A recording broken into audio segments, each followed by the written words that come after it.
Hi, hello and welcome to Tamil and Raj. இப்போ நம்ம பார்க்க போகிறது 7th நியூ புக்கில் தமிழில் டேர்ம் 2ல் இருக்கக்கூடிய ஃபஸ்ட் இயல் பார்க்க போகிறோம். சரிங்களா? ஸோ அறிவியல் ஆக்கம் அப்படின்னு சொல்லிட்டு அதுக்கு முன்னே எதுக்காக இப்போ இந்த வீடியோ போடுறோன்னா, இதுக்கு முன்னாடி நம்ம ஆல்ரெடி எல்லா லெசன்ஸும் நம்ம கொடுத்துருக்கோம்.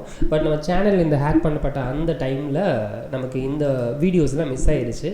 அதனால் நான் மறுபடியும் இதோட வீடியோஸை நான் கொடுக்குறேன். சரிங்களா? ஆல்ரெடி நம்ம 6th இருக்கட்டும், 7th, 8th, 9th, 10th இது எல்லாத்துலேயுமே வீடியோஸ்லாம் ஆல்ரெடி முடிச்சாச்சு. இப்போ நமக்கு வந்து அதில் சில நம்ம ஹேக் பண்ணப்பட்ட டைமில் மிஸ் ஆன சில வீடியோஸ் பெண்டிங் இருந்துச்சு. அதை மட்டும் இப்போ நான் ரீசெக் பண்ணிவிட்டு எதெல்லாம் இல்லையோ அதை நான் மறுபடியும் திரும்ப நான் அப்டேட் பண்ணுறேன். சரிங்களா? அதுபடி நம்ம 6th 3 இயல் பெண்டிங் இருக்குது. ஸோ 3 இயல் தான் இருக்குது, பேலன்ஸ் 6 இயல் இல்லை 6th 7th. ஓகேங்களா? ஸோ அந்த பேலன்ஸ் இருக்கக்கூடிய 6 இயலை தான் இப்போ நம்ம கொடுக்க போகிறோம். ஸோ வீடியோவை மறக்காமல் எல்லா வீடியோஸும் பாருங்கள், கண்டிப்பாக உங்களுக்கு பயனுள்ளதாக இருக்கும். அது மட்டும் இல்லாமல் நம்ம சேனலில் இதுக்கு முன்னாடி 6th இருந்து 10th வரைக்கும் இருக்கக்கூடிய சயின்ஸ் அண்ட் சோசியல் இருக்கக்கூடிய எல்லா கண்டென்ட்டுமே வித் ஷார்ட்கட்டோட தெளிவாக அனிமேஷன் கிளிப்போடு நம்ம கொடுத்துருக்கோம். எல்லாமே தெளிவாக புரிகிற மாதிரி அதோட வீடியோஸும் மறக்காமல் செக் பண்ணி பாருங்கள். இப்போ நம்ம டைரெக்டாக வீடியோக்குள்ளே போயிடலாம். சரியா? ஓகே, பாடத்தோட ஹெட்டிங் வந்து அறிவியல் ஆக்கம் அப்படின்னு கொடுத்துருக்காங்கப்பா. சரியா? இந்த பாடத்தில் முழுக்க நம்ம பார்க்க இருக்கக்கூடிய கண்டென்ட் வந்து கப்பலை பற்றி முழு விஷயங்கள் பார்க்க போகிறோம். சரிங்களா? எந்த கண்டென்ட் பற்றி பார்க்க போகிறோம் அப்படின்னா கப்பலை பற்றி முழு விஷயங்கள். ஸோ ஒரு பாடத்தில் வந்து இந்த கலங்கரை விளக்கத்தை பற்றி நமக்கு கொடுத்துருப்பாங்க. சரிங்களா? ஃபஸ்ட்டு செய்யுளை பொறுத்த வரைக்கும் கலங்கரை விளக்கத்தை கொடுத்துருப்பாங்க. 2வது செய்யுளில் அந்த கப்பலினுடைய அந்த தோற்றங்களை பற்றி கொடுத்துருப்பாங்க. 3வது இருக்கக்கூடிய உரைநடையில் அந்த கப்பலை நம்ம எப்படி பண்ணுறோம், எப்படி பயன்படுத்தணும், மற்ற நாடுகளை விட நமக்கு உண்டான அறிவியல் முக்கியத்துவம் என்ன அப்படிங்கிறது கொடுத்துருப்பாங்கப்பா. சரியா? ஸோ ரொம்ப பேசிக்கான விஷயங்கள் என்ன தேவையோ அதை மட்டும் உங்களுக்கு நான் தெளிவாக சொல்கிறேன். இந்த லெசனில் என்ன தேவை ப்ளஸ் இந்த லெசன் சார்பாக அடிஷ்னலாக நமக்கு என்ன தெரிஞ்சுக்கணும் அப்படிங்கிறத தெளிவாக சொல்கிறேன். வீடியோ ஃபுல்லாக பாருங்கள், லாஸ்ட் வரைக்கும் பாருங்கள். சரி, ஓகே. ஃபஸ்ட்டு கலங்கரை விளக்கம் அப்படின்னு சொல்லிட்டு நமக்கு வந்து செய்யுள் கொடுத்துருக்காங்க. இந்த பாட்டை எழுதுனது யார் அப்படின்னு பார்த்தோம்னா கடியலூர் உருத்திரன் கண்ணனார். இந்த பாட்டை எழுதுனது யார் அப்படின்னு பார்த்தோம்னா கடியலூர் உருத்திரன் கண்ணனார். சரியா? சரி, ஓகே. ஸோ நான் இதை கனெக்ட் பண்ணிக்கிறேன், பென் கனெக்ட் பண்ணிக்கிறேன். ஓகே, எழுதினவர் யாருப்பா? கடியலூர் உருத்திரன் கண்ணனார். பாட்டை ஒரு டைம் ரீட் பண்ணிக்கோங்களேன். எப்போவுமே ஒரு செய்யுள் கொடுத்துருக்காங்கன்னா பாட்டை ரீட் பண்ணிக்கிட்டு அதனுடைய அர்த்தத்தை மறுபடியும் பார்த்துட்டு மறுபடியும் பாட்டை பாருங்கள். சரிங்களா? ஸோ 2 டைம் பார்க்கணும். அதுலேயும் நமக்கு இந்த ஸ்டார் கொடுத்துருக்காங்க அப்படின்னா கம்பல்சரி நம்ம வந்து பாட்டை 2 டைம் பார்த்தே ஆகணும். ஓகேங்களா? சரி, பாட்டை ஃபஸ்ட்டு பாருங்களேன். வானம் ஊன்றிய மதலை போல ஏணி சாத்திய ஏற்றரும் சென்னி விண்பொற நிவந்த வேயா மாடத்து இரவில் மாட்டிய இலங்கு சுடர் நெகிழி உறவு நீர் அலுவத்து ஓடுகளம் கரையும் துறை அப்படின்னு கொடுத்துருக்காங்க. சரியா? ஸோ டைரெக்டாக நமக்கு வந்து சில பாட்டுக்கு வந்து ஃபுல் அண்ட் ஃபுல் அர்த்தம் தெளிவாக தெரியும், சில பாட்டுக்கு நமக்கு ஓரளவுக்கு தெரியாமல் இருக்கிறதுக்கு சான்சஸ் இருக்குது பல பேருக்கு. அதனால் பாடலினுடைய பொருளையும் ஒரு டைம் நம்ம பார்த்துக்கணும். சரிங்களா? பாடலின் பொருள் பாருங்களேன். கலங்கரை விளக்கமானது வாகனம் கீழே விழுந்து விடாமல் தாங்கி கொண்டிருக்கக்கூடிய தூண் போல தோற்றமளிக்கிறது. கலங்கரை விளக்கம்னா நம்ம என்ன சொல்கிறோம்? இந்த கில்லி படத்தில் நமக்கு ஐயா மேலே உட்காந்து பாட்டு பாடிட்டு இருப்பாங்கல்ல, அந்த தான் நமக்கு கலங்கரை விளக்கம்னு சொல்கிறோம். எதுக்காக வச்சுருக்காங்க அந்த கலங்கரை விளக்கம்னா, கடலுக்குள்ளே உள்ள மீன் பிடிக்க போனவங்க கரை எங்கே இருக்குதுன்னு தெரியாமல் தள்ளாடிட்டு இருக்கக்கூடாது அப்படின்றதுக்காக லைட்டை போட்டு காட்டுவாங்க. ரொம்ப ஹைட்டாக வச்சு ஒரு லைட் இருக்கும், முன்னே வந்து விளக்கு தான் இருந்திருக்கும். சரிங்களா? அதை பார்த்து ஓகே கரை இங்கே தான் இருக்குன்னு சொல்லிட்டு அந்த கடலுக்குள்ள மீன் பிடிக்க போனவங்க கரையை வந்து அடையணும் அப்படின்றதுக்காக ஏற்படுத்தப்பட்டது தான் இந்த கலங்கரை விளக்கம். அது எப்படி இருந்துச்சா, வானத்தை கீழே விழாமல் பிடிச்சிக்கிறதுக்கு ஏற்ற அளவுக்கு உயரமாக இருந்துச்சு, ஏணி கொண்டு ஏற முடியாத அளவுக்கு உயரமாக இருந்துச்சு, வேயப்படாமல் ஒரு கூரை மாதிரி பூசாமல் சாந்து போல போட்டு நமக்கு பில்டிங்லாம் ஸ்ட்ராங்காக இருந்துச்சு அந்த கட்டிடம். அதாவது காற்று கீத்துக்கு கீழே விழுந்துடாமல் காற்று கீத்துக்கு அடிச்சுட்டு போயிடாமல் அப்படி இருக்கிற மாதிரி இல்லை, மாறாக ஸ்ட்ராங்காகவே இருந்துச்சு. அம்மாடத்தின் இரவில் ஏற்றப்பட்ட எரியக்கூடிய விளக்கு கடலில் துறைமுகம் அறியாமல், அந்த கடற்கரை எங்கே இருக்குது, கரை எங்கே இருக்குது அப்படின்னு அறியாமல் கலங்கக்கூடிய மரக்கலங்களை தன் துறைமுகம் நோக்கி அழைக்கக்கூடிய வகையில் தான் இந்த கலங்கரை விளக்கம் இருக்குது அப்படின்னு கொடுத்துருக்காங்க. ஸோ ரொம்ப நார்மலான விஷயந்தான் இது, வந்து ரொம்ப தெரிஞ்சுக்க வேண்டியதெல்லாம் ஒன்றும் கிடையாது. சரிங்களா? ஸோ இந்த கலங்கரை விளக்கத்தை பற்றி பாடினது யாருன்னா கடியலூர் உருத்திரன் கண்ணனார். சரிங்களா? ஒரே ஒரு பாயிண்ட்டு, இந்த கலங்கரை விளக்கத்தை பற்றி பாடினது யாருன்னா கடியலூர் உருத்திரன் கண்ணனார். ஏன் அதை ஞாபகம் வைக்கணும்னா, இதில் எந்த வரியை வேணால் கொடுத்துருவாங்க. உதாரணத்துக்கு இரவில் மாட்டிய இலங்கு சுடன் நெகிழி அப்படின்னு கொடுத்துருவாங்க. இந்த பாடல் வரிக்கு சொந்தக்காரர் யார் அப்படிங்கிறது கேட்டுட்டாங்கன்னா நமக்கு இவர் ஞாபகம் வரணும், கடியலூர் உருத்திரன் கண்ணனார் அப்படின்னு சொல்லிட்டு ஞாபகம் வரணும். சரியா? சரி, இதை ஞாபகம் வர்றதுக்கு இந்த இயலை முடிக்கும்போது உங்களுக்கு நான் சொல்கிறேன். ஏன்னா இந்த இயல் முடிகிறதுக்குள்ளே நமக்கு நிறையா கண்டென்ட் நமக்கு வரும். அந்த நிறையா கண்டென்ட்டை சேர்த்துக்கிட்டு கடைசியில் எப்படி ஞாபகம் வைக்கிறது அப்படின்னு சொல்கிறேன். சரிங்களா? சரி, அதில் கொடுத்துருக்கக்கூடிய பாடலில் சில வார்த்தைகளுக்கான பொருள். மதலை அப்படின்னா தூண் அப்படின்னு அர்த்தம். மதலைனா தூண். நெகிழி அப்படின்னா தீச்சுடர் அப்படின்னு அர்த்தம். அலுவம் அப்படின்னா கடல்னு அர்த்தம். சென்னினா உச்சின்னு அர்த்தம். உறவு நீர்னா பெருநீர் பரப்புன்னு அர்த்தம். கரையும் அப்படின்னா அலைக்கும் அப்படின்னு அர்த்தம். கரையும் அப்படின்னா அலைக்கும் அப்படின்னு அர்த்தம். சரிங்களா? கலங்கரை விளக்கம் அப்படின்னு சொல்கிறோம்ல, அதில் தான் மென்ஷன் பண்ணியிருப்பாங்க. களம் அப்படிங்கிறது கப்பலையும், கரை அப்படிங்கிறது அலைத்தலையும் மென்ஷன் பண்ணுவாங்க. சரிங்களா? சரி, வைக்கோல் போன்றவற்றால் வேயப்படாமல் திண்மையாக சாந்து பூசப்பட்டதுக்கான பொருள் வந்து வேயாமாடுங்கிற வார்த்தை நமக்கு கொடுக்குது. சரிங்களா? இதுதான் இந்த பாடலில் நம்ம தெரிஞ்சுக்க வேண்டியது. பாட்டு, இந்த பாட்டோட ஆசிரியர் ப்ளஸ் இதனுடைய பொருள், இது தெரிஞ்சால் போதும். நெக்ஸ்ட் நூல்வெளி தான். சரிங்களா? இப்போ நமக்கு என்ன கொடுத்துருக்காங்க பாட்டில்? ஃபஸ்ட்டு கடியலூர் உருத்திரங்கண்ணார் கடல்கள் இதை பற்றி எழுதியிருக்காரு. சரிங்களா? இதை பற்றி கலங்கரை விளக்கத்தை பற்றி. கடியலூர் உருத்திரங்கண்ணனார், ஒரே ஒரு பாயிண்ட் மட்டும்தான், வேறு எதுவுமே நமக்கு எக்ஸாம் பாயிண்ட் ஆஃப்ல ரொம்ப தெரிஞ்சுக்க வேண்டியதில்லை. அது போக அந்த பொருள் தான். சரி, நெக்ஸ்ட் பாருங்களேன், நூல்வெளியில் என்ன கொடுத்துருக்காங்கன்னு. கடியலூர் உருத்திரங்கண்ணனார் சங்க காலப்புலவர். இது எக்ஸாமில் கேட்க முடியாது, நார்மல் தான். இவர் கடியலூர் எனும் ஊரில் பிறந்தவர். கடியலூர், இதுவும் எக்ஸாமில் கேட்க முடியாது, நார்மல் தான். இவர் 10 பாட்டில் பெரும்பானாற்றுப்படை மற்றும் பட்டினப்பாலை ஆகிய நூல்களை எழுதியுள்ளார். 8 தொகை 10 பாட்டில் நமக்கு வந்து 10 பாட்டில் இருக்கக்கூடிய 2 நூல்களில் பல கண்டென்ட்டை இவர் எழுதியிருக்காரு. யார் எழுதியிருக்காரு? இந்த கடியலூர் உருத்திரங்கண்ணனார் எழுதியிருக்காரு அப்படிங்கிறத கொடுத்துருக்காங்க. சரிங்களா? அப்போ நமக்கு அந்த 10 பாட்டை பற்றின விஷயங்களில் அந்த 2 கண்டென்ட்டை பற்றின விஷயங்கள் நம்ம தெரிஞ்சுக்கணும். எதை பற்றி? அந்த பெரும்பானாற்றுப்படையை பற்றி நம்ம தெரிஞ்சுக்கணும். அது போக பட்டினப்பாலை பற்றியும் நமக்கு வந்து தெரிஞ்சுக்கணும். சரிங்களா? சரி, ஓகே. அது போக நமக்கு எல்லாருக்கும் தெரிஞ்ச விஷயம் தான் நினைக்கிறேன். இந்த 10 பாட்டை எப்படி ஞாபகம் வச்சுக்கிறது? முருகு பொருநாறு 12 முல்லை பெருகு வளமதுரை காஞ்சி மறுவினைய கோல நெடுநல்வாடை கோல் குறிஞ்சி பட்டினப்பாலை கடாத்தடும் 10 அப்படிங்கிறத மென்ஷன் பண்ணியிருப்பாங்கல்ல, அந்த பாட்டு எல்லாருக்கும் ஞாபகம் வந்திருக்கும். சரிங்களா? சரி, ஓகே. இதில் எதை பாடியிருக்காரு? ஒன்று பெரும்பானாற்றுப்படையும், இன்னொன்று நமக்கு வந்து பார்த்தோன்னா பட்டினப்பாளையும். இந்த 2 பற்றி நம்ம ஒரு சில விஷயங்கள் தெரிஞ்சுக்கலாம். சரி, ஓகே. இந்த பெரும்பானாற்றுப்படையை பாடினது உருத்திரங்கண்ணனார். சரி, ஓகே. யாரை பற்றி பாடியிருப்பாரு? யார் பாட்டுடை தலைவன் அப்படின்னா கீழே கொடுத்துருக்காங்க, தொண்டைமான் இளந்திரையன். தொண்டைமான் இளந்திரையன் அப்படின்னு சொல்லிட்டு இந்த நூல்கள் வந்து மொத்தம் எத்தனை அடிகள் கொண்டிருக்கும்? மொத்தம் 348 351 அடிகள் நமக்கு வந்து பாடத்தை கொடுத்துருக்காங்கன்னு சொல்லுவாங்க. மொத்தம் ஓவராலாக நமக்கு 500 அடிகள். சரிங்களா? ஸோ பாடத்தில் இதுதான் கொடுத்துருக்காங்கலாம் கேள்வி கேட்க மாட்டாங்க. அதனால் இதை போட்டு மனப்பாடம் பண்ணிட்டு இருக்க வேண்டிய அவசியம் கிடையாது. மொத்தம் நமக்கு பெரும்பானாற்றுப்படையில் இருக்கக்கூடியது 500 அடிகள் கொண்டது அப்படின்னு சொல்லுவாங்க. இந்த நூலை பெரும்பானாற்றுப்படைன்னு சொல்கிறாங்கல்ல, இதில் இந்த பாணர் அப்படிங்கிற ஒரு நபரை மென்ஷன் பண்ணுவாங்க, பெரும்பாணர்னு ஒரு நபரை மென்ஷன் பண்ணுவாங்க. பெரும்பாணர் அப்படிங்கிறவங்க யார் அப்படின்னு பார்த்தோன்னா, பெரிய யாழை வச்சிருக்கக்கூடியவங்க. பெரிய யாழ் வச்சிருக்காங்க அப்படின்னா அவங்க பெரும் பாணர்கள் அப்படின்னு சொல்கிறாங்க. அப்போ யாழ் வச்சிருக்கக்கூடியவங்க பாணர்கள். அப்போது பாணர்கள் கொண்ட ஒரு சமுதாயத்தை பற்றி பாடக்கூடியதுனால இந்த நூலுக்கு பேரே சமுதாய பாட்டுன்னு சொல்கிறாங்க. சரிங்களா? எது? பெரும்பானாற்று பாட்டுக்கு அதுக்கான இன்னொரு பேரே சமுதாய பாட்டு அப்படின்னு சொல்லுவாங்க. இல்லைன்னா பாணர்களை பற்றி பாடுறதுனால இந்த பாட்டுக்கு பேர் பாணாறு. சரிங்களா? பாணாறு. ஓகே.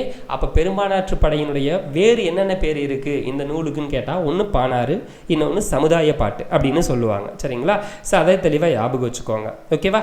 சரி, அது போக இந்த இளந்திரையன் எந்த பகுதியினுடைய ஆட்சியாளர் அப்படின்னு பார்த்தோன்னா காஞ்சி. எந்த பகுதியின் ஆட்சியாளர்? காஞ்சி. இது மட்டும் நமக்கு வந்து இந்த பெரும்பானாற்று படையில் தெரிஞ்சுக்கிட்டால் போதும். தென் அது போக நமக்கு வேற என்ன நூல் இவர் எழுதியிருக்காரு? பட்டினப்பாலைக்குள்ளேயும் இவரினுடைய சில பாடல் வரிகள் நமக்கு இருக்குது. அதையும் நம்ம தெரிஞ்சுக்கணும். பட்டினப்பாலையினுடைய ஆசிரியர் அதில் உள்ள எழுதினவரும் யார் அப்படின்னு பார்த்தோன்னா உருத்திரங்கண்ணனார் தான். இதுக்கு பாட்டுடை தலைவர்னு பொதுவாக யாரையும் சொல்ல மாட்டாங்க. ஆனால் ஒரு நபரை பற்றி மட்டும் புகழ்ந்து பாடியிருப்பாங்க. பட்டினப்பாலையில் யாரை பற்றி புகழ்ந்து பாடியிருப்பாங்க அப்படின்னு பார்த்தோன்னா கரிகால் பெருவளத்தான். கரிகால் பெருவளத்தான். சரிங்களா? அதை மட்டும் ஞாபகம் வச்சுக்கோங்க. இதனுடைய மொத்த பாடல் வரிகள், பட்டினப்பாலையினுடைய மொத்த பாடல் வரிகள் 301 லைன், 301 அடிகள் இருக்கும் அப்படிங்கிறத நமக்கு கொடுத்துருப்பாங்க. அதை தெளிவாக ஞாபகம் வச்சுக்கோங்க. மற்றபடி இதில் வந்து ரொம்ப தெரிஞ்சிக்க வேண்டிய அவசியம் இருக்கா அப்படின்னா அந்தளவுக்கு ஒன்றும் கிடையாது. இதை என்ன சொல்லுவோம்? வேறு அந்தளவுக்குலாம் ஒன்றும் இல்லை, நார்மல் தான். அது போக மீதி விஷயங்களை நம்ம வந்து அந்த நூலை பற்றி தெளிவாக படிக்கும்போது ஞாபகம் வச்சுக்கிறோம். சரிங்களா? சரி, ஓகே. அது போக கீழே இன்னொரு வரி கொடுத்துருக்காங்க. ஆற்றுப்படை இலக்கியம் அப்படின்னா என்ன அப்படின்னு பாருங்களேன். வள்ளல் ஒருவரிடம் பரிசு பெற்று திரும்பக்கூடிய புலவர் பாணர் போன்றோர் அந்த வள்ளலிடம் சென்று பரிசு பெற பிறருக்கு வழிகாட்டுவதாக பாடப்படுவது ஆற்றுப்படை இலக்கியம். எப்படி கொடுத்துருக்காங்க, நான் மட்டும் பரிசு வாங்கினா போதாது அப்படின்னு சொல்லிட்டு சுற்றி இருக்கக்கூடிய நபர்களுக்கு நீங்களும் போய் அந்த மன்னர்கிட்ட போய் பரிசு வாங்கிக்கோங்க அப்படின்னு சொல்லிட்டு இந்த நபர் இன்னொரு நபருக்கு எடுத்து சொல்லக்கூடிய மாதிரி அமையக்கூடிய இலக்கியம் தான் ஆற்றுப்படை இலக்கியம் அப்படின்னு சொல்கிறாங்க. சரிங்களா?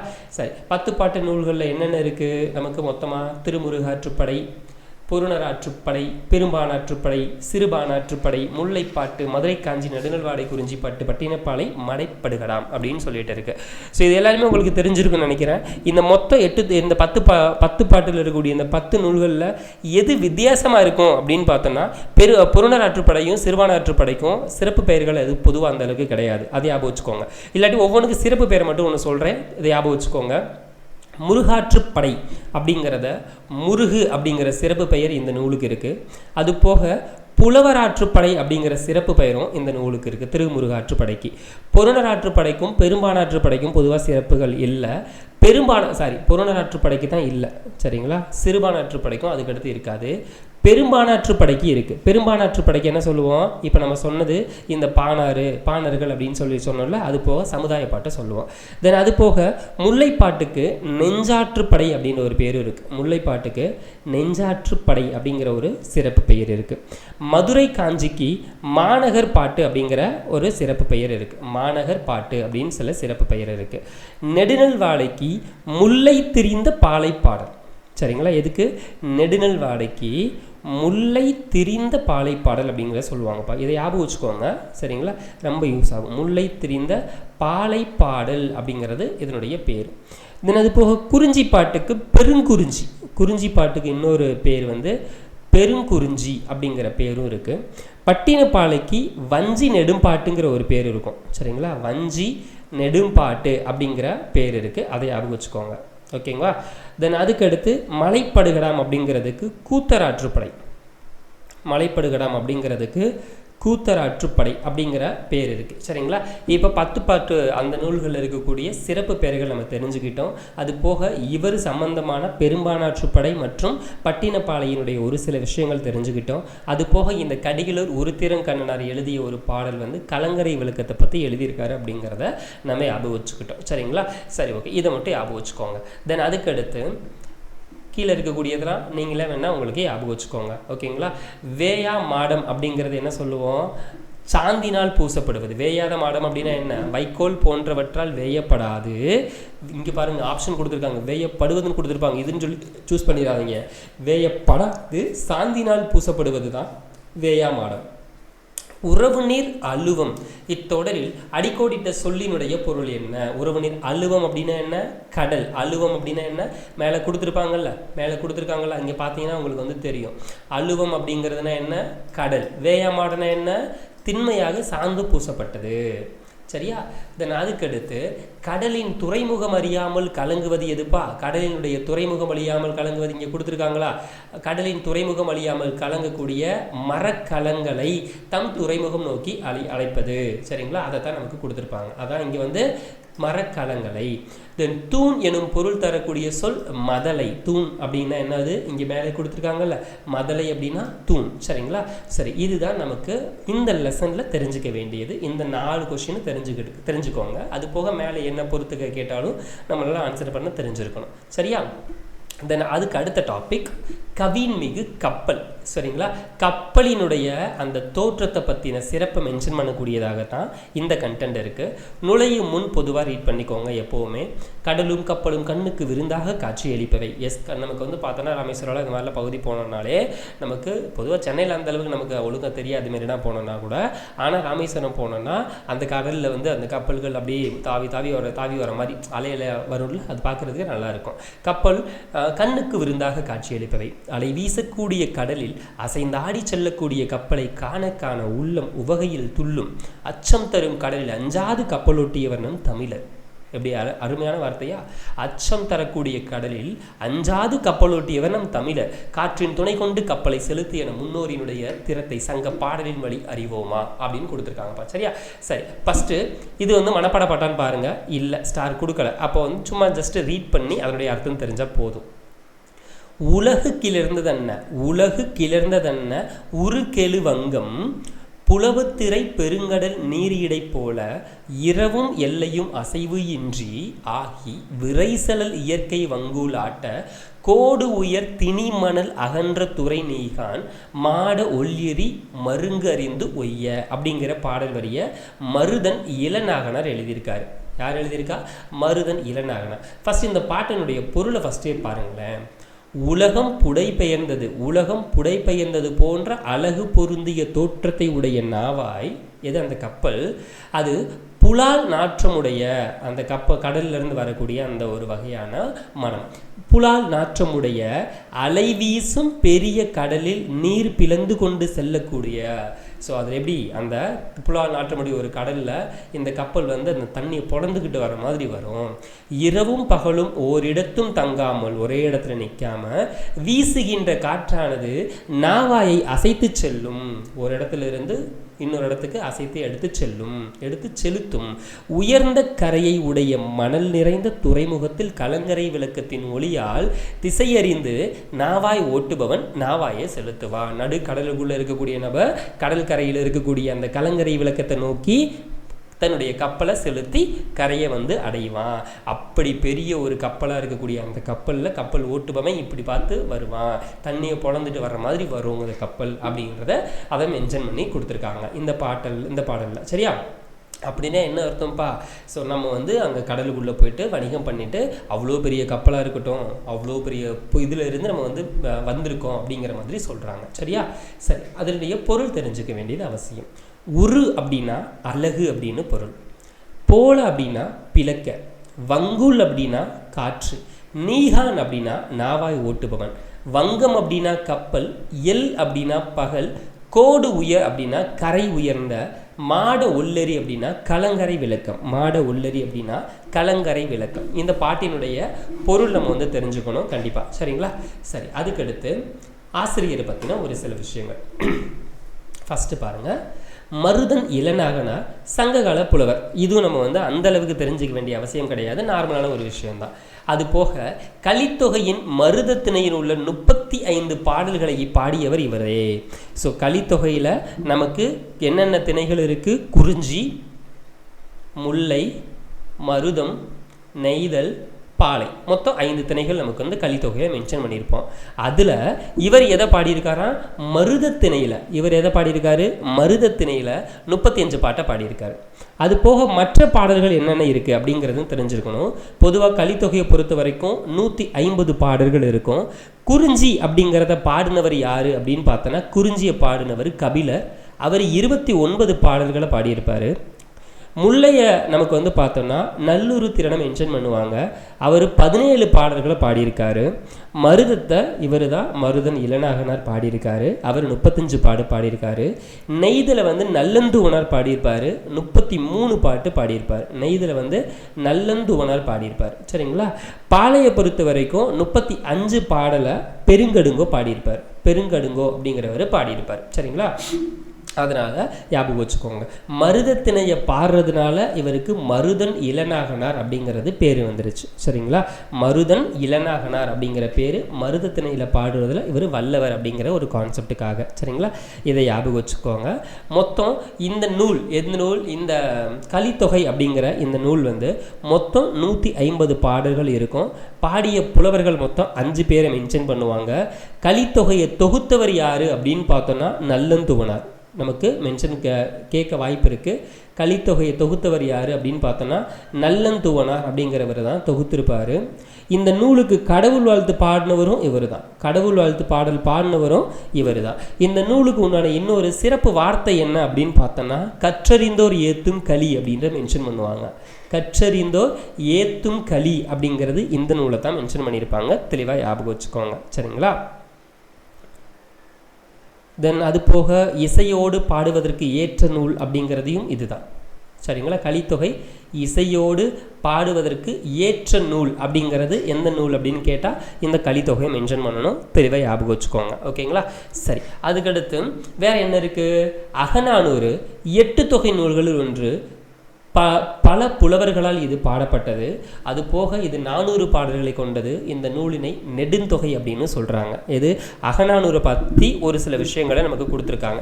ஏன் இதில் அகநானூரை பற்றி கொடுத்துருக்காங்க அப்படின்னு பார்த்தோன்னா, அகநானூறுலேயும் நமக்கு குறிஞ்சி, முல்லை, மருதம், நெய்தல், பாலை அப்படிங்கிற திணைகள் இருக்கும். அதனால தான் இங்கே நமக்கு அதை பற்றி ஒரு சில விஷயங்கள் கொடுத்துருக்காங்க. சரிங்களா? ஸோ அகநானூரை பற்றி இப்போ நம்ம பார்க்க வேணாம், இது நார்மல் தான். ஏன்னா அகநானூறு வந்து கொஞ்சம் பெரிய கண்டென்ட்டாக இருக்கும். ஓகேவா? சரி, இப்போது இதை பற்றி மட்டும் தெரிஞ்சுக்கோங்க. மற்றபடி வேறு எந்த விஷயங்களும் தெரிஞ்சிக்க வேண்டிய அவசியம் இல்லை.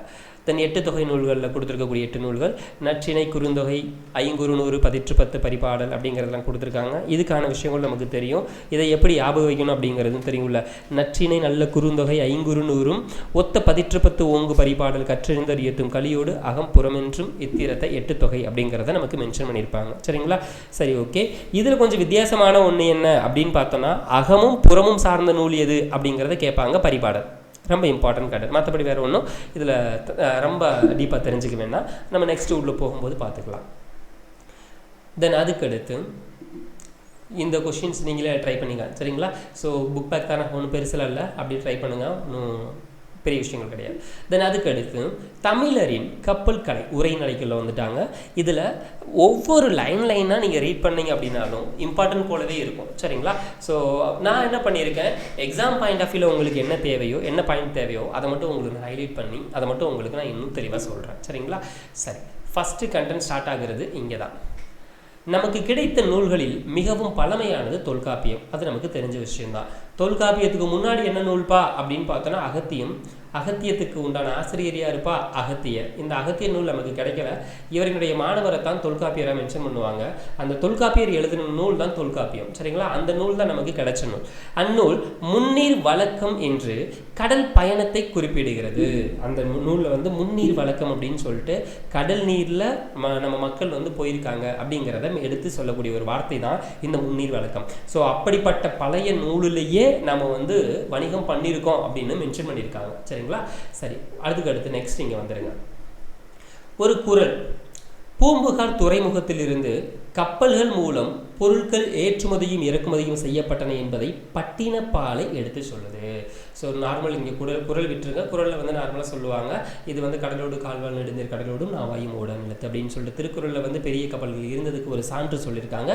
குறளை கொடுத்தா நமக்கு இது குறள் தான் சொல்லிட முடியும். பட் இங்கே இருக்கக்கூடிய பாடல் எந்த நூல் அப்படிங்கிறது தான் டவுட். ஓகேங்களா? பூம்புகார் துறைமுகத்திலிருந்து கப்பல்கள் மூலம் பொருட்கள் ஏற்றுமதியும் இறக்குமதியும் செய்யப்பட்டன என்பதை பட்டினப்பாலை விரிவாக கூறுகிறது. ஸோ ஏற்றுமதியும் ஆச்சு, இறக்குமதியும் ஆச்சு அப்படிங்கிற இந்த விஷயத்தை பற்றி பட்டினப்பாலை சொல்லுது. இதை எப்படி ஞாபகம் வச்சுக்கிறது?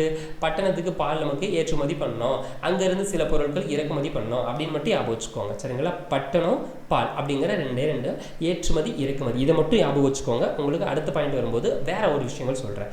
தென் அதுக்கடுத்து உலகு கிளர்ந்தன உருகெழு வங்கம் என்று பெரிய கப்பலை அகநானூறு குறிப்பிடுகிறது. பெரிய கப்பல். சரிங்களா? பெரிய கப்பல்னா என்ன? அகன்ற அப்படின்னு வச்சுக்கோங்க. சரிங்களா? பெருசு அப்படின்னா என்ன சொல்லுவோம்? அகன்ற, பெரிய அப்படின்னு சொல்லலாம்ல. அப்போ உருகெழு வங்கம் அப்படின்னு சொல்லிட்டு பெரிய கப்பலை பற்றி அகநானூறு சொல்லுது. இதனையே 10 என்னும் நூலும் அருங்கலம் தரியர் நீர்மிசை நிவக்கும் பெருங்கலி வங்கம். சரிங்களா? இங்கே பாருங்க உருக்கெழு வங்கம், இங்கே பாருங்க பெருங்கலி வங்கம். சரிங்களா?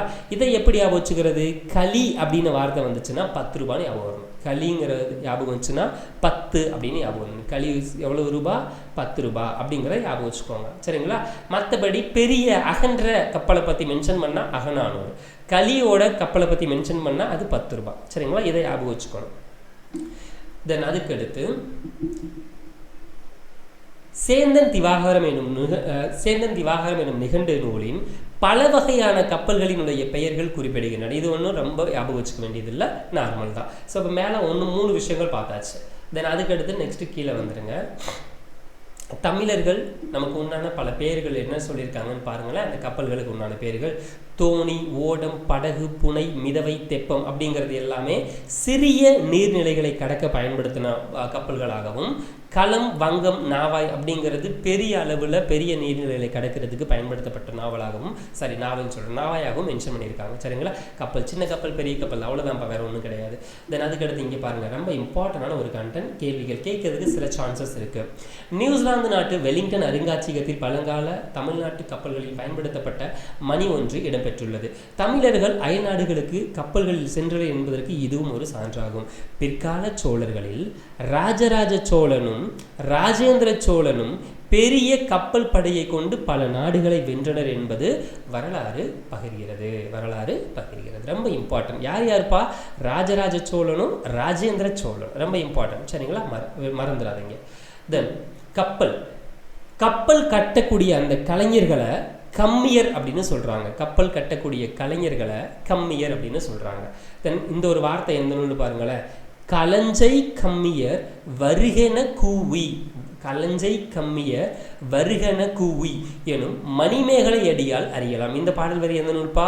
மணிமேகலை. சரிங்களா? இந்த பாடல் எந்த நூல்பா? மணிமேகலை. இதை எப்படி யோசிச்சுக்கிறோம்? வர்றது ஆல்ரெடி இங்கே நமக்கு வந்து சொல்லியாச்சு. கம்மியர் அப்படிங்கிறது கப்பல் கட்டக்கூடிய கலைஞர்கள். சரிங்களா? அந்த கலைஞர்கள் எப்போ வருவாங்க அப்படின்னு பார்த்தோம்னா மணி அடித்தா வருவாங்க அப்படின்னு யோசிச்சுக்க போகிறோம். சரிங்களா? கப்பல் கட்டக்கூடிய அந்த கலைஞர்கள் மணி அடித்தாச்சு அப்படின்னா சரி ஓகே ஒர்க் முடிஞ்சிச்சு போல அப்படின்னு வருவாங்கன்னு யோசிச்சுக்கோங்க. ஸோ கம்மியர், ஸோ வருவாங்க. எப்போ வருவாங்க கம்மியர்? மணிமேகலை, மணி அடிக்கும்போது அப்படிங்கிறத ஞாபகம் வச்சுக்கோங்க. ஓகேங்களா? தென் அதுக்கடுத்து நீர்மட்ட வைப்பிற்கு வேம்பு என்னென்ன மரங்களை பயன்படுத்தினாங்க அப்படிங்கிறத நார்மல் இது ஒரு வேளை நமக்கு கஷ்டப்படுத்தி கேட்கணும்னா பொறுத்துக்கு அப்படிங்கிற பாயிண்ட் ஆஃப் வியூவில் கொடுத்து கேட்டுருவாங்கப்பா. அதனால் இதையும் நம்ம ஞாபகம் வச்சுக்கலாம். நீர்மட்ட வைப்பிற்கு வேம்பு, இழுப்ப, புன்னை, நாவல் அப்படிங்கிற மரங்கள் எல்லாமே பயன்படுத்தியிருக்காங்க. சரிங்களா? நீர்மட்டம்னா கீழே தண்ணிக்குள்ளே இருக்கும்ல அதுக்கு. தென் பக்கங்களுக்கு சைடில் தேக்கு மரம், வெண்தேக்கு இந்த மாதிரி மரங்களை பயன்படுத்தியிருக்காங்க. மரத்தின் வெட்டப்பட்ட பகுதியை வெட்டுவாய் என்பர். மரத்தின் வெட்டப்பட்ட பகுதியை வந்து வெட்டுவாய் அப்படின்னு சொல்கிறாங்க. தென் அதன் நிறத்தை கொண்டு மரத்தின் தன்மையை அறிவர். மரத்தினுடைய நிறத்தை கொண்டு இத்தனை வருஷத்துக்கு முற்பட்டது இது தாங்கும் தாங்காது அப்படின்னு சொல்லுவாங்க. இது பச்சை மரம் நல்ல மரம் இல்லை அப்படின்னு சொல்லுவாங்களாம். தென் கண்ணடை என்பது இளைத்த மரத்தில் காணப்படக்கூடிய உருவங்கள். இளைத்த மரத்தில் ஏதாவது சில உருவங்கள் மாதிரி வச்சுருப்பாங்கல்ல அழகுக்காக, அதைத்தான் மென்ஷன் பண்ணுறாங்க கண்ணடை அப்படின்னு சொல்லிட்டு. மேலும் சுழி உள்ள மரங்களை, அதாவது நடுவில் ஓட்டை இருக்கிற மாதிரி நடுவில் அந்த ஸ்ட்ராங்காக இல்லாமல் இருக்கும்ல அந்த மாதிரி இருக்கிற மரங்களை வந்து பயன்படுத்துகிறத தவிர்த்திருக்காங்க பொதுவாக. தென் தச்சு மூலம் அப்படின்னு சொல்லக்கூடிய நீட்டு அளவையை கொண்டு நீள அகலங்களுமே இவங்க வந்து தெரிஞ்சு அளந்து அதை பயன்படுத்தியிருக்காங்க. பெரிய படகுகளினுடைய முன்பக்கத்தை யானை, குதிரை மற்றும் அன்னம் போன்றவற்றினுடைய உருவங்கள் கொண்டு வடிவமைச்சிருக்காங்க. கரிமுக அம்பி, பரிமுக அம்பி அப்படிங்கிற எல்லாமே அதை வந்து அழைச்சிருக்காங்க. சரிங்களா? அந்த உருவங்கள் கொண்ட அந்த வடிவமைப்புகள் இருக்குல்ல அதை வந்து கரிமுக அம்பி, தென் வந்து பரிமுக அம்பி அப்படின்றத பேர் சொல்லி அழைச்சிருக்காங்க. தென் அது போக மார்கோபோலோ ஒன்று சொல்லியிருக்காரு பாருங்களேன். இரும்பு ஆணிகள் துருப்பிடித்து விடும் அப்படிங்கிற ஒரு காரணத்துக்காக தமிழர்கள் என்ன பண்ணாங்களாமா, மரத்தில் ஆன ஆணிகளை இவங்க வந்து பயன்படுத்தினாங்க அப்படின்னு மென்ஷன் பண்ணியிருக்காங்க. சரிங்களா? சரி ஓகே. அதைத்தான் அந்த மரத்தினால் செய்யப்பட்ட ஆணிக்கு பேரை தான் தொகுதி அப்படின்னு சொல்கிறாங்க. தென் நெக்ஸ்ட்டு இது ஒரு இம்பார்ட்டன்ட் பாயிண்ட். ஆங்கிலேயர் கட்டிய கப்பல்களை 12 வருஷத்துக்கு ஒரு தடவை நமக்கு ரீக்ரியேஷன் மாதிரி ஏதாவது ஒன்று பட்டி டிங்கரிங் ஒர்க்கு அந்த ஆணிகிலாம் பிடிங்கி போட்டுட்டு பார்த்துட்டே இருக்கணும். சரிங்களா? ஆனால் தமிழர் கட்டிய கப்பல்களை 50 ஆண்டுகள் ஆனாலும் பழுது பெருக்க வேண்டிய அவசியமில்லை அப்படின்னு சொன்னவர் யாருப்பா? வாக்கர். போகிற போக்கில் தமிழருடைய பெருமையை பற்றி வாக் பண்ணும்போது சொல்லிட்டு போயிட்டார் அப்படின்னு வச்சுக்கோங்க. ஓகேங்களா? தென் பாய்மர கப்பலின் பாய், கயிறு ஆகியவற்றை பழுது ஏற்படும் பொழுது அவற்றை மரப்பிசின் கொண்டு இணைச்சிருக்காங்க. சரிங்களா? மரப்பிசின். ஸோ நமக்கு இந்த முருங்கையாக இருக்கட்டும் மற்ற சில பல மரங்கள்லேருந்து மரப்பிசின்கள் வரும்ல அந்த மாதிரி இதிலிருந்து இணைச்சிருக்காங்க அப்படின்னு சொல்லிட்டு எந்த நூல் சொல்லுது? பரிபாடல் சொல்லுது. சரிங்களா? ஸோ பரிபாடலை என்ன சொல்கிறாங்க? பாய்மர கப்பலினுடைய அந்த கயிறாக இருக்கட்டும் பாயாக இருக்கட்டும் ஏதாவது ஒன்று டேமேஜ் ஆகி போச்சுன்னா பிசினை கொண்டு ஒட்டியிருக்காங்க அப்படின்னு வச்சுக்கோங்க. சரிங்களா? சரி பாட்டு பாடினாங்க அப்படின்னு பார்த்தோன்னா ஸோ நமக்கு இந்த ஒரு காமெடிலாம் இருக்குல்ல இரு இதயம் ஒரு இதயம் ஆனதே அப்படின்னு சொல்லிட்டு அந்த மாதிரி வச்சுக்கோங்க. இந்த பிரிஞ்சிருக்கக்கூடிய விஷயங்களை ஒட்ட வைக்கிறது பாடல் அப்படின்னு வச்சுக்கோங்க. ஓகேங்களா? ஸோ அது மட்டும்தான், மற்றபடி வேற ஒன்றுமே இல்லை. தென் கப்பலினுடைய உறுப்புகள் என்னென்ன பேருப்பா? எறா, பருமல், வங்கு, கூம்பு, பாய்மரம், சுக்கான், நங்கூரம் அப்படின்றத கொடுத்துருக்காங்க. அதில் ஒவ்வொன்றும் என்னென்ன பண்ணும் அப்படிங்கிற மாதிரியும் கொடுத்துருக்காங்க. அடிமரம்னா என்ன அப்படின்றது எல்லாமே முழுக்க ஃபுல்லாக ரீட் பண்ணணும். பாருங்களேன். கப்பலின் முதன்மையான உறுப்பாகிய அடிமரத்துக்கு பேர் எறா. கீழே இருக்கக்கூடிய அந்த அடிமரத்துக்கு பேர் எறா. குறுக்கு மரத்தை பருமல் அப்படின்னு சொல்கிறாங்க. இதைத்தான் பொறுத்துக்கு அப்படிங்கிற பாயிண்ட் ஆஃப் வியூவில் கொடுத்து கேட்கலாம். தெளிவாக பார்த்துக்கோங்க. குறுக்கு மரத்துக்கு பேர் பருமல். கப்பலை செலுத்துவதற்கும் உரிய திசையில் திருப்புவதற்கும் பயன்படுத்தக்கூடிய முதன்மையான கருவி சுக்கான். நிலையாக நிறுத்துவதற்கு பயன்படுத்தக்கூடிய கருவி நங்கூரம். நிலையாக நிறுத்துறதுக்கு நங்கூரம். சமுக்கு எனும் ஒரு கருவியும் கப்பலில் அவங்க வந்து பயன்படுத்தியிருக்காங்க அப்படின்னு சொல்லிட்டு கப்பல் சாத்திரம் அப்படின்னு சொல்லக்கூடிய நூல் சொல்லுது. கப்பல் சாத்திரத்தில் சமுக்கு அப்படிங்கிற கருவியை அவங்க வந்து பயன்படுத்தியிருக்காங்கன்னு சொல்கிறாங்க. அது போக காந்த ஊசியும் வந்து பயன்படுத்தியிருக்காங்க அப்படின்னு சொல்கிறாங்க. சரிங்களா? அது போக கப்பல் செலுத்து வரக்கூடிய நபர்களை மாலுமி, மீகாமன், நீகான், கப்பலோட்டி மேலே நமக்கு பார்த்தோம்ல, அது போக இந்த மாதிரி பல பெயர்களில் அந்த கப்பலை செலுத்தக்கூடிய அந்த நபர்களுக்கு உண்டான பெயரை கொடுத்துருக்காங்க. தென் அது போக இங்கே பாருங்கள், நலியிரு முன்னீர் நாவாய் ஒட்டி வழித்தொழில் ஆண்ட உறவோன் மருக அப்படின்னு புறப்பாட்டில் மென்ஷன் பண்ணியிருக்காங்க. புறநானூரில் இருக்கக்கூடிய ஒரு பாட்டு தான் நலியிரு முன்னீர் நாவாய் ஓட்டி வழித்தொழில் ஆண்ட உறவோன் மருக அப்படின்னு சொல்லிட்டு. ஓகேங்களா? இது ஒரு பாடல் வரி. அந்த பாடல் வரியை யார் மென்ஷன் பண்ணா அப்படின்னு பார்த்தோன்னா வெண்ணி குயத்தியார். புறநானூரில் இந்த பாடல் வரியை யார் மென்ஷன் பண்ணியிருக்கா? வெண்ணி குயத்தியார். தென் அது போக நெக்ஸ்ட்டு களம் அப்படின்னா கப்பல்னு பொருள், கரைதல் அப்படின்னா அழைத்தல்னு பொருள். நம்ம ஸ்டார்டிங்கில் ஃபஸ்ட்டு செயலை கொடுத்தாங்களோ அதுக்கான பொருள் இங்கே கொடுத்துருக்காங்க. தென் அதுக்கடுத்து இதுவும் புறநானூறு தான். களம் தந்த பொற்பரிசம் கலித்தோணியால் கரை சேர்க்குந்து அப்படிங்கிற பாடலும் புறநானூரில் இருக்கக்கூடிய ஒரு பாட்டு தான். சரிங்களா? இதை மட்டும் ஞாபகம் வச்சுக்கோங்க. புறநானூறு 2 விஷயங்கள் தனியாக இருக்குது. சரிங்களா? அதை மட்டும் ஞாபகம் வச்சுக்கோங்க. மற்றபடி வேறு ஒன்றுமே கிடையாது. அது போக ஆமைகள் வந்து தஞ்சை பயந்து போகிற ஒரு இடத்துல இன்னொரு இடத்துக்கு போகும்ல, அதையும் பயன்படுத்தி இருக்கலாம் அப்படிங்கிற ஒரு விஷயங்கள் கொடுத்துருப்பாங்க. பட் அந்த அளவுக்கு இம்பார்ட்டன்ட் இல்லைப்பா. சரியா? சரி, இது இவ்வளோதான் நமக்கு இந்த பாடத்தில் நமக்கு எக்ஸாம் பாயிண்ட் ஆஃப் வியூவில் தெரிஞ்சுக்க வேண்டிய விஷயங்கள். சரிங்களா? தென் அது போக இந்த விஷயங்கள்லாம் கீழே புக் பேக் கொஸ்டின்ஸை நீங்கள் ட்ரை பண்ணி பாருங்கள். ஒருவேளை உங்களுக்கு எதாவது டவுட்டாக இருக்குது அப்படின்னு பார்த்தோன்னா நம்ம வந்து ஆன்சர் உங்களுக்கு டவுட்ஸ் அங்கே இருந்துச்சுன்னா, இருக்காது மேக்ஸிமம், ஏன்னா அதிலே ஃபுல்லாக உங்களுக்கு சொல்லிட்டேன், இருந்துச்சுன்னா கீழே கமெண்ட் செக்ஷனில் கமெண்ட் பண்ணுங்கள். ஓகேங்களா? தென் அது போக ஆழ்கடலின் அடியில் அப்படின்னு சொல்லிட்டு ஒரு துணைப்பாடம் கொடுத்துருக்காங்க. இந்த துணைப்பாடத்துக்கு உள்ள கண்டென்ட் நமக்கு வந்து தெரிஞ்சுக்க வேண்டிய அவசியம் கிடையாது. மாறாக லாஸ்ட் கொடுத்துருக்கக்கூடிய இந்த ஜூல்ஸ் வேர்னை பற்றி நம்ம தெரிஞ்சுக்கணும். அறிவியல் புனைக்கதைகளின் தலைமகன் அப்படின்னு ஜூல்ஸ் வெர்னை சொல்கிறாங்க. அறிவியல் புனைக்கதைகளின் தலைமகன் அப்படின்னா என்னப்பா, சயின்ஸ் அண்ட் டெக்னாலஜி ரிலேட்டடாக இவர் வந்து கண்ட விஷயங்கள் போட்டு பல மாதிரி எழுதுவார்னு நினைக்கிறேன். சரிங்களா? அதனால தான் அறிவியல் புனைக்கதைகளின் தலைமகன் அப்படின்னு ஜூல்ஸ் வெர்னை சொல்கிறாங்க. பிரான்ஸ் நாட்டை சார்ந்த நபர் இவர். அறிவியல் கண்டுபிடிப்பு பல கண்டுபிடிக்கப்படுவதற்கு முன்பே அவற்றை பற்றி தமது புதினங்களில் எழுதியுள்ளார். எப்படி பின்னாடி ஒரு ராக்கெட் பறக்கும் அப்படின்ற மாதிரி எழுதியிருப்பாங்கல்ல, அந்த மாதிரி சொல்லுவாங்க. பறந்திருக்கே செஞ்சிருக்காது அப்படின்னா என்னென்ன தெரிஞ்சிருக்காது, அப்போ எழுதுவாங்களா அது மாதிரி. 80 நாளில் உலகத்தை சுற்றி அப்படிங்கிறதும் இவர் தான். பூமியின் மையத்தை நோக்கி அப்படிங்கிறதும் இவர் தான். சரிங்களா?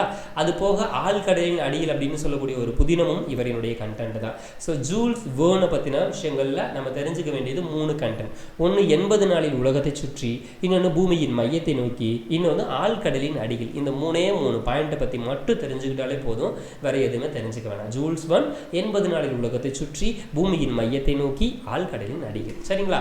அவ்வளோதான் இதில் தெரிஞ்சுக்க வேண்டியது. தென் அது போக இலக்கணம் அப்படிங்கிறது நமக்கு தேவையில்லை. நெக்ஸ்ட் லாஸ்ட் வந்துட்டீங்கன்னா இன்னொரு சில விஷயங்களும் கொடுத்துருப்பாங்கப்பா. இது எப்போவுமே புக்கில் வந்து படிச்சுக்கோங்க. சரிங்களா? கலைச்சொல் அறிவோம்ல எப்போவுமே படிச்சுக்கோங்க. அது எப்போவுமே தெளிவாக தெரிஞ்சுக்க வேண்டியது அவசியம் இருக்குது. இந்த கலைச்சொல் அறிவோம் புக்கில் கடைசியில் பின்னாடி கொடுப்பாங்க, ஒரு ஏழுக்கு பின்னாடியும். அதை எப்போவுமே விடக்கூடாது, எப்போவுமே படிச்சிருக்கணும். சரியா? அவ்வளோதான் இதில் கொடுத்துருக்கக்கூடிய விஷயங்கள். இதை பற்றி நம்ம வந்து தெரிஞ்சுக்கிட்டனாலே இந்த இயல் நமக்கு வந்து போதுமானது. சரிங்களா? ஸோ இதில் ஏதாவது டவுட்ஸ் இருந்துச்சு அப்படின்னா வீடியோ கீழே கமெண்ட் செக்ஷனில் மறக்காமல் கமெண்ட் பண்ணுங்கள். நமக்கு இதோட கண்டினியூஸாக நம்ம 7th நியூ புக்கில் அடுத்து நம்ம பார்க்க போகிறது 3 இயல் முடிஞ்சு இப்போ 4வது இயல் பார்த்தாச்சு. நெக்ஸ்ட் 5வது இயல் நம்ம பார்க்க போகிறோம். அந்த இயல் நீங்கள் ஆல்ரெடி படிச்சிருந்தீங்க அப்படின்னா ரிவிஷனுக்காக யூஸ் பண்ணிக்கோங்க. ஒருவேளை படிக்கலை அப்படின்னா ஃபுல்லாக படிக்கிறதுக்காகவும் இந்த வீடியோஸ் அப்படிங்கிறத பயன்படுத்திக்கோங்க. சரிங்களா? சரி, ஓகே. அடுத்தடுத்த வீடியோஸ் எல்லாம் கரெக்டாக உங்களை வந்து சேரணும்னா மறக்காமல் நம்ம சேனலை சப்ஸ்கிரைப் பண்ணுறது மட்டும் இல்லாமல் பக்கத்தில் பெல் ஐகான் இருக்கும், அதையும் சேர்த்து ப்ரெஸ் பண்ணிக்கோங்க. அடுத்தடுத்த வீடியோவில் நம்ம மீட் பண்ணலாம். Thank you to all.